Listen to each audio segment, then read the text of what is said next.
Hello everyone, nubkeks here. Welcome back to Nub Star Rail, and in today's video, I want to talk about the big news that came out today, actually. The Voice of the Galaxy Developer Radio, where they're talking about some of the upcoming content that's coming to the game. In fact, let's zip over to this side of the screen so we're not blocking anything. But specifically, I want to talk about this as well. Like, will this change how I prioritize any characters? Like, will this affect me as a new player in terms of how I'm doing? Like, I'm still working on my Aventurine at the moment. He's actually getting there. We've got some, considering he's in a few 4-star relics, he's actually doing pretty well. We're working on his traces, so we've actually made some progress. That's cool. So we've been working on those, and maybe I'll even show you a fun little thing I've been doing as well in the game. We'll see if we get there in the video, but let's look at this. So this is stuff, I think they're talking about version 2.3. So we are in 2.1 right now. But we're coming to the end of it. 2.2 is about to start. I think I just saw, actually, as I was looking on Twitter to find the link to this, that there's actually going to be the live stream on the 26th of April, which is in 4 days. So the end of the week. I think that's Friday. Not 100% sure. I think it is. At the end of the week, at some point, there's going to be the live stream. And I might actually react to that and give you sort of my thoughts on it. Seeing the characters, it's going to be Boot Hill and Robin, seeing them actually in gameplay for the first time. So that's going to be fun, and yeah, we can see how it goes. But this is 2.3 then, which is going to be presumably roughly about 6 weeks later. Obviously these things change every now and then, but approximately 6 or 7 weeks, a month and a half-ish, is when 2.3 arrives. Simulated Universe major update, which is pretty funky. A Divergent Universe, which they're calling a huge update, which will make grand overhauls for the gameplay. There will be more varied combinations between blessings and curios, between blessings and curios will also gain more unique effects, which will give you more flexibility. For me, as a new player, funny thing is, it doesn't actually, this is going to be the first week I'm now Equilibrium level 6, so I actually will have I haven't seen this yet, I haven't logged in yet today. I'll have the biggest rewards, I think, now for Simulated Universe. I think this is 1400, is that the max? Maybe it's not 1400, that's 14,000. But yeah, so Simulated Universe. I'm still early enough in the game that I'm still fully enjoying it. I haven't really run out, and I haven't dived much into Golden Gears and the other one. I haven't done too much of that. But it is something I'm definitely going to do, especially with Aventurine, who I think is really going to hard carry, right? Go Path of Preservation, maybe grab some Elation Blessings as well, and especially for the modes where I don't even know which of the two of these ones. I've done a tiny bit of each, but barely any.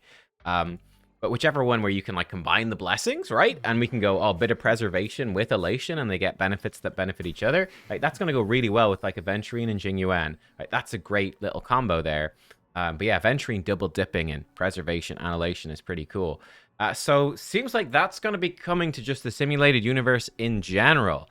Probably not that exact combinations that you have in the existing specific versions of Simulated Universe, but other things. So I think that's fun, right? I still have plenty of curios still to discover, so I will still do some of the old Simulated Universe. I guess by the time we get to 2.3, maybe I'll have cleared everything out, right? We shall see, but yeah, that's cool. That's cool. I actually still like Simulated Universe a lot. I do see from long-term players, like one of the things with Acheron, they're like, yes, it makes the tedium of farming Simulated Universe so much less. Whereas, as a new player, I'm like, I still like that stuff. But obviously, being almost a year into the game, if you've been playing for a whole year, I guess doing your Simulated Universe runs every week is quite boring. That's cool. Everyone can participate, whether you're a frequent player or new, I suppose. And it'll be a major research focus in the future for Simulated Universe. There'll be more stuff coming, and they do say that the current Simulated Universe remains the same, and you can still do it that way. But that's cool. I'm looking forward to it. There's going to be a rapid planar ornament procurement function, which is fun. So quick claim. After clearing Divergent Universe, you can enter the curios and blessings they obtained into a save file, which will reset each week. And then you can directly challenge different boss enemies using your save file and obtain the corresponding planar ornaments. So that's neat, right? Let's say I go in and, I don't know, let's say I've been doing a good bit of World 7 for the old Broken Keel, right? I go in and I clear World 7. Great. Save that. Keep, all those blessings and curios, save that build, and I can just keep doing the boss. to cash in my emulsifiers. That's great. That's a pretty big win. So I'm happy with that. It's going to make farming it much, yeah, I can see that getting really tedious if you to keep farming it. For me, at the moment, I've just been doing, I do one run and I get the free emulsifiers for the week, and then I do another run to cash them in. That's basically what I've been doing. Now I might try stockpile a bit more, that we're at sort of the max level finally for Simulated Universe. I still have a few. I've only done World 7. I still have to do all the other worlds, I think, to get the actual relic. So I should do that, especially World 6. Get some of that inert Salsato. Definitely want that. So I need to do it. But yeah, I might actually start stockpiling the emulsifiers a little bit for whenever they do those triple planar ornament things in the future. Not too important. I feel like the events have been pretty easy to do. Everything they've done so far. It's always nice to have, you know, a little bit of Trailblaze energy stockpiled in some way for it, I guess. There's going to be new rewards. Lots of Stellar Jade, which is cool. And it will net you the weekly points for the current Simulated Universe and let you claim rewards. So you can just do this Divergent Universe instead. It can, if you want it to, entirely replace the original. And I think it probably will. It sounds like that's the intention. But you can still do the original if you want, probably the more simple one. You can also restart challenge. I don't know if that matters, but maybe it does. Cool. Now, this is the other big thing. A new permanent game mode. The Apocalyptic Shadow. Coming in 2.3. This is really interesting. Yeah, and this definitely affects how you plan out your pulls and what you want to do in the game, because you know it's very easy to say like, oh, this, like, it's funny for me as a new player looking back on like some and there's even videos that are not that old saying, you know, someone like Himiko is totally useless or something like that. I've seen ones that are really not that old saying that, whereas, you know, now, well, Pure Fiction came out and suddenly Himiko, I clicked into the wrong person, suddenly Himiko became really, really good because in Pure Fiction, all these waves of enemies and she can just rip through them, and she's brilliant for Pure Fiction. New game modes can completely change up how versatile or how strong characters are. So Pure Fiction came out, which is the real AoE focus, you know, 5 enemies at a time.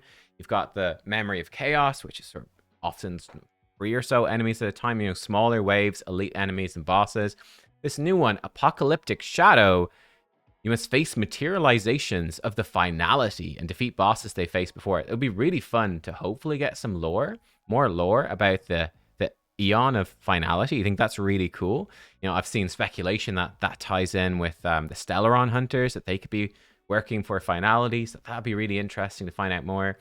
These formidable foe materializations will have slight differences between them and regular enemy bosses.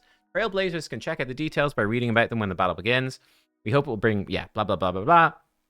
And up to 720 Stellar Jades in each phase of Apocalyptic Shadow. I think that's... So this is something that's interesting to me as a new player, right?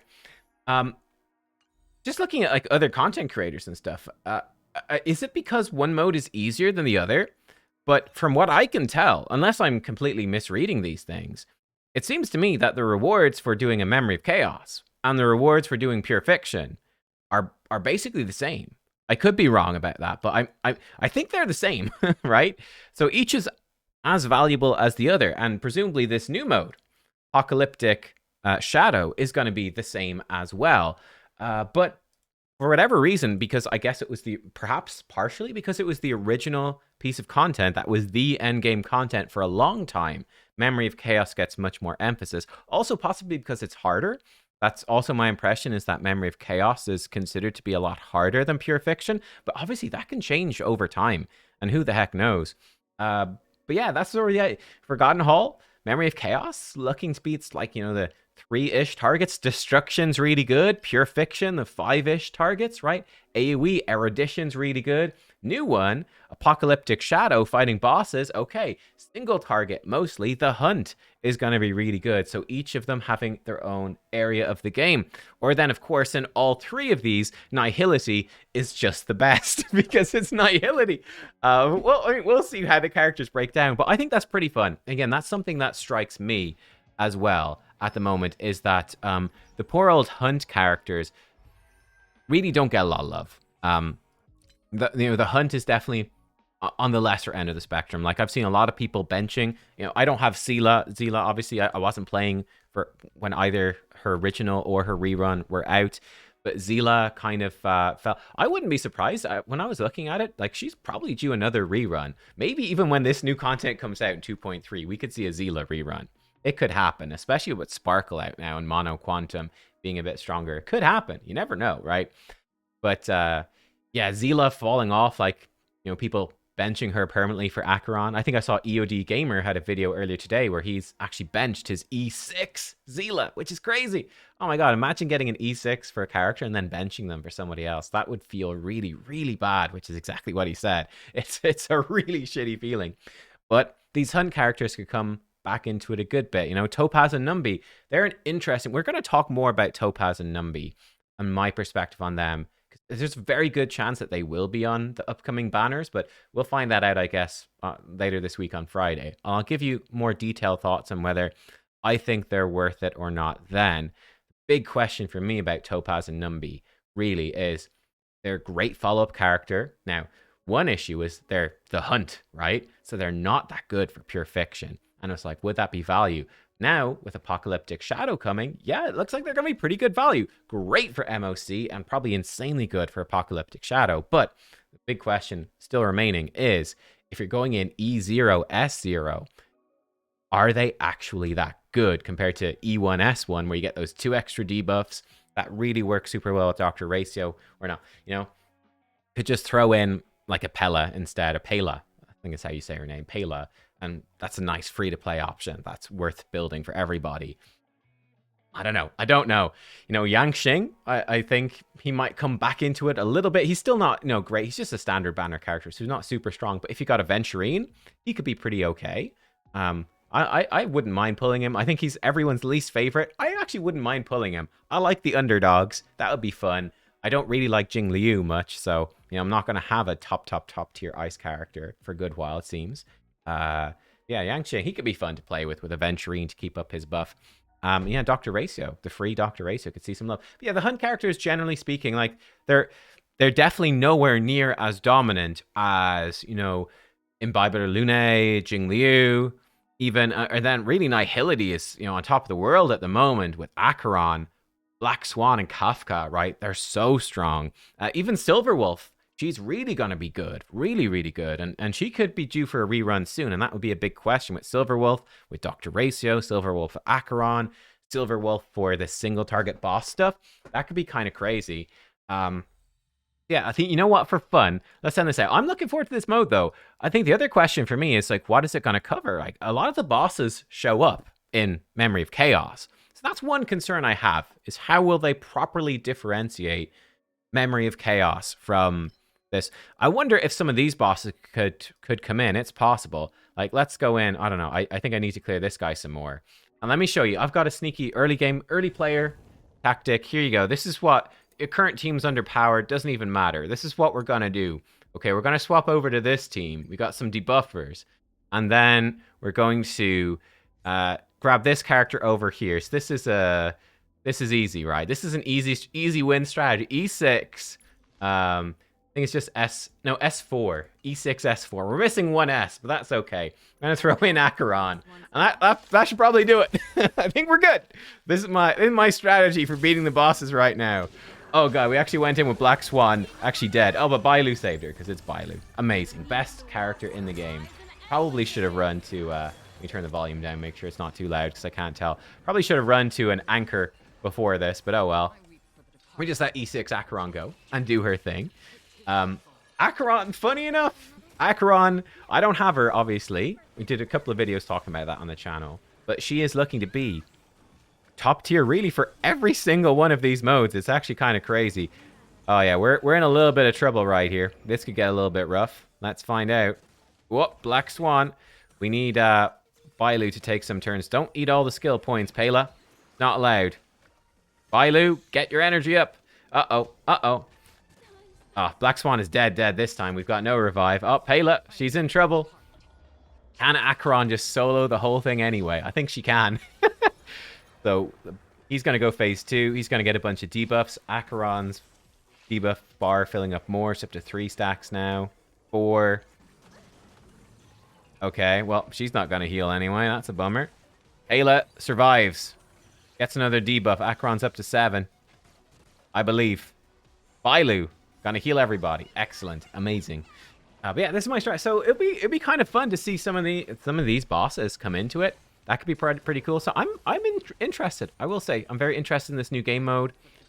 I hope they bring in different enemies and differentiate it.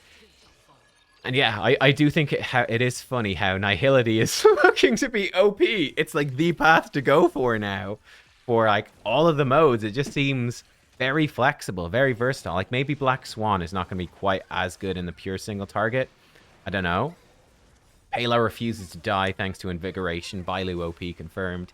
And that defense reduction should just about do it.